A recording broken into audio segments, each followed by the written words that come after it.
ഒരു ഫോണുണ്ട്. 1 minute.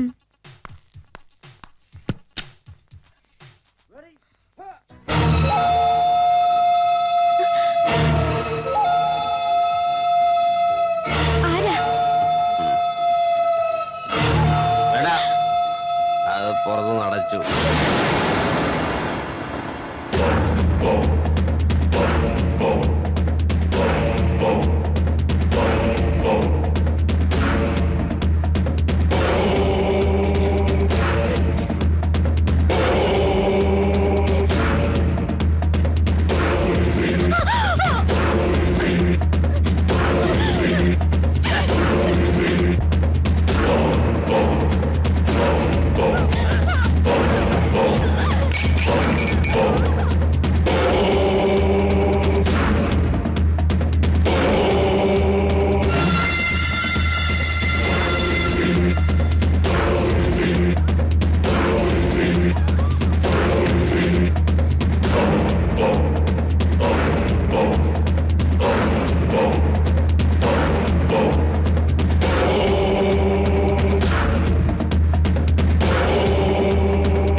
അതെ, നിങ്ങൾ കല്യാണം കഴിക്കാൻ പോകുന്ന സിന്ധു എന്ന പെൺകുട്ടിയുടെ ചാരിത്രശുദ്ധിയെ കുറിച്ച് അറിയണമെങ്കിൽ നാച്ചുറൽ ബ്യൂട്ടി പാർലറിൽ വന്നാൽ മതിയാവും. നിങ്ങളാരാ? Your well wisher. Okay, bye. Hello hello.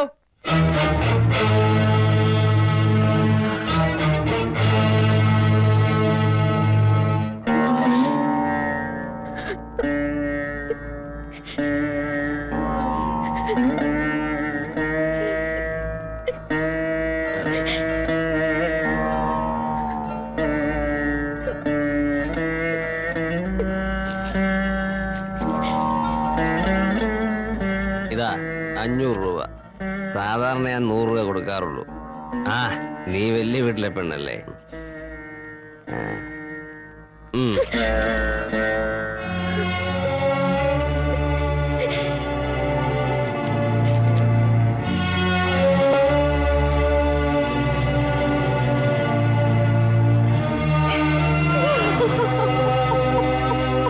എന്റെ വിവാഹം മുടങ്ങി.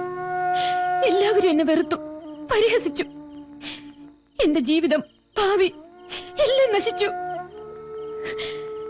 എനിക്ക് വേണമെങ്കിൽ എല്ലാം നിമിഷങ്ങൾ കൊണ്ട് അവസാനിപ്പിക്കാമായിരുന്നു. പോലീസിൽ കംപ്ലൈന്റ് കൊടുക്കാമായിരുന്നു. അല്ലെങ്കിൽ എന്റെ വയറ്റിൽ വളരുന്ന കുഞ്ഞിനെ നശിപ്പിച്ചിട്ട് ഒന്നും സംഭവിക്കാത്തതുപോലെ ഏതെങ്കിലും ചെറുപ്പക്കാരന്റെ ഭാര്യയെ ജീവിക്കാമായിരുന്നു.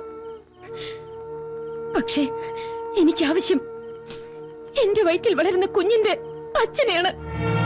മോളെ, നീ എന്തൊക്കെ പറഞ്ഞാലും അവനോടൊത്തുള്ള ജീവിതം വേണ്ട മോളെ. ഒരിക്കലും അത് ശാശ്വതമാവില്ല. ചെറുപ്പം കൊണ്ട് തോന്നുന്ന വാശിയാ ഇതൊക്കെ. കഴിഞ്ഞതെല്ലാം നീ മറക്കണം. ചേച്ചിക്ക് എങ്ങനെ ഇത് പറയാൻ കഴിയുന്നു? 20 വർഷം മുമ്പ് ഒരു വാക്ക് പോലും പറയാതെ ഇറങ്ങിപ്പോയ ചേച്ചിയുടെ ഭർത്താവ് ഇന്ന് വരും നാളെ വരും എന്ന പ്രതീക്ഷയിലല്ലേ ചേച്ചി കാത്തിരിക്കുന്നത്? എന്തുകൊണ്ട് ചേച്ചിക്ക് അയാളെ വെറുക്കാൻ കഴിയുന്നില്ല, മറക്കാൻ കഴിയുന്നില്ല? എല്ലാം അറിഞ്ഞുകൊണ്ട് തന്നെയാണ് ഞാൻ വന്നത്. എത്ര തെമ്മാടിയായാലും കൊള്ളരുതാത്തവനായാലും എന്റെ വയറ്റിൽ വളരുന്ന കുഞ്ഞിന്റെ അച്ഛൻ അയാളാണ്. അത് ഞാൻ തെളിയിക്കും.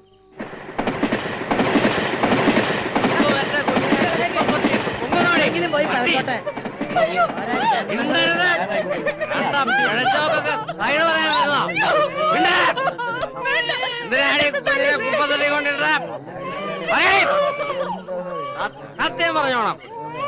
എന്തിനാണ് ഈ കുഞ്ഞിനെ കുപ്പത്തിൽ കൊണ്ടിട്ട്? ഒരു നിവൃത്തിയില്ലാത്തോണ്ടാ. കണ്ടടത്തൊക്കെ മേഞ്ഞു നടന്നപ്പോ വയറ്റിലുണ്ടാവും ഓർത്തില്ലേ നീ? വളർത്താൻ നിവൃത്തിയില്ലെന്ന്. എടീ, നിന്റെയൊക്കെ വയറ് വീർക്കാതിരിക്കാൻ വേണ്ടിയാ സർക്കാർ ചീപ്പ് റേറ്റിൽ ഓരോ സാധനങ്ങളും മാർക്കറ്റിൽ ഇറക്കിയിരിക്കുന്നത്. അതറിയില്ല നിനക്ക്? ഒരു പെണ്ണിനോട് പറയാൻ കൊള്ളാവുന്ന വർത്താനാണ് നീ പറയുന്നത്. എണ്ണം കൊണ്ട് പറയുന്ന ആസനിക്ക. തന്തയും തള്ളയും ആരെന്നറിയാതെ തെരുവിന്റെ സന്തതിയായി വളർന്നതിന്റെ വേദന നിങ്ങൾക്കാർക്കും മനസ്സിലാവില്ല. വിശന്ന് കരഞ്ഞപ്പോഴൊക്കെ ഒരു പറ്റ് കഞ്ഞിയോ ഒരിറ്റ് സ്നേഹം തരാനോ എനിക്കാരും ഉണ്ടായില്ല. തെരുവ് തണ്ടി, തന്തയില്ലാത്തവൻ എന്നൊക്കെ പറഞ്ഞ് ഒരു പട്ടിയെ പോലെ എന്നെ ആട്ടി ഓടിക്കുകയായിരുന്നു. ഒരമ്മയുടെ ചൂട് തട്ടി വളരാണ്ട ഈ കുഞ്ഞിനെ ഈ കുപ്പത്തൊട്ടിലിടാൻ നിനക്ക് എങ്ങനെ മനസ്സ് വന്നേ? പുല്ലേ കൊണ്ടുപോടി. ഇനി വേറെ എവിടെങ്കിലും കൊണ്ടുപോയി കുഞ്ഞിനെ കളഞ്ഞെന്ന് ഞാൻ അറിഞ്ഞാൽ കൊന്നുകളയുന്ന ഞാൻ. പെണ്ണെന്ന് പറഞ്ഞാ പിഴയാണടി, ഒറ്റ എണ്ണമില്ല നല്ലത്. പോ. നിൽക്ക്, പോകാൻ വരട്ടെ. ഒരു പെണ്ണ് ചീത്തയാണെന്ന് കരുതി എല്ലാ പെണ്ണുങ്ങളും അങ്ങനെയാന്ന് പറയരുത്. ഓ, ഒരു ശീലാവധി വന്നിരിക്കുന്നു. നീ ആരാടി ഇതിടപെടാൻ? വന്ന അന്ന് മുതൽ നീ എനിക്ക് നടക്കാൻ തുടങ്ങിയതാ പിഴച്ച വർഗം. അനാവശ്യം പറഞ്ഞാലുണ്ടല്ലോ. നീ എന്ത് ചെയ്യടി പുല്ലേ? ഒരു ചാരിത്രവതി വന്നിരിക്കുന്നു. എന്താ സംശയം? നിന്റെ ചാരിത്രം എന്താന്ന് എനിക്കറിയാം. അതെന്നെ കൊണ്ടിവിടെ പറയിപ്പിക്കരുത്. എന്ത് പറയാൻ? നിന്നെ ഞാൻ അനുഭവിച്ചിട്ടുള്ള ലേഡി. ഈ പറഞ്ഞത് ഒരു പ്രാവശ്യം കൂടി പറയാമോ? ഒന്നല്ല 100 വട്ടം പറയാം. നീ എന്റെ കൂടെ കിടന്നിട്ടുള്ളവളാണ്. എന്താ നിന്റെ നാവ് ഇറങ്ങിപ്പോയോ? മതി, അത് കേട്ടാ മാത്രം മതി എനിക്ക്. ആ നാവിൽ നിന്ന് തന്നെ ഇത് കേൾക്കാൻ വേണ്ടിയാ ഞാൻ ഇത്ര നാളും കാത്തിരുന്നത്.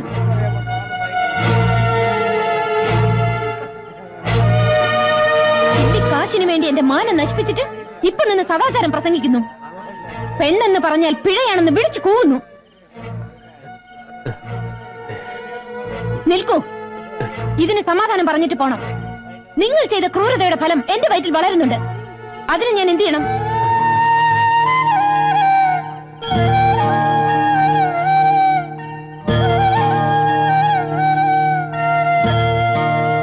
നിങ്ങളുടെ അമ്മയും ഈ സ്ത്രീയും ചെയ്തതുപോലെ പ്രസവിച്ച ഉടനെ ഞാനും കുഞ്ഞിനെ ഏതെങ്കിലും കുപ്പത്തൊട്ടിയിൽ വലിച്ചെറിയണോ? ആ കുഞ്ഞ് നിങ്ങളെ പോലെ തന്തയില്ലാത്തവനായി വളരണോ?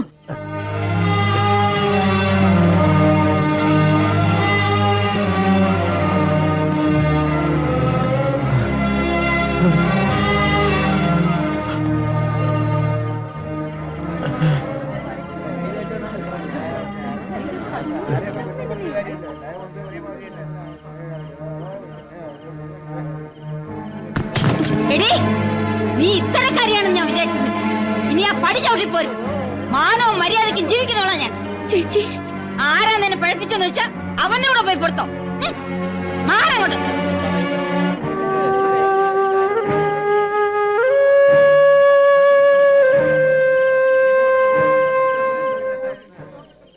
അച്ചുട്ടേ, ഞാനീ കേട്ടതൊക്കെ നേരാ. പറയണോ? ഒരു വീഡിയോ. ഓളെ കണ്ണീര് വീണാൽ എന്നോട് പടച്ചോൻ പോലും പൊറുക്കൂല. യോളെ വിളിച്ച് കുടിക്കേറ്റ്.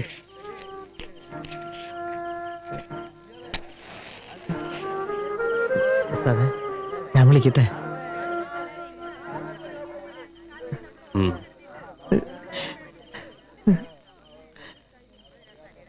എന്താ എല്ലാരും നോക്കി നിൽക്കണേ?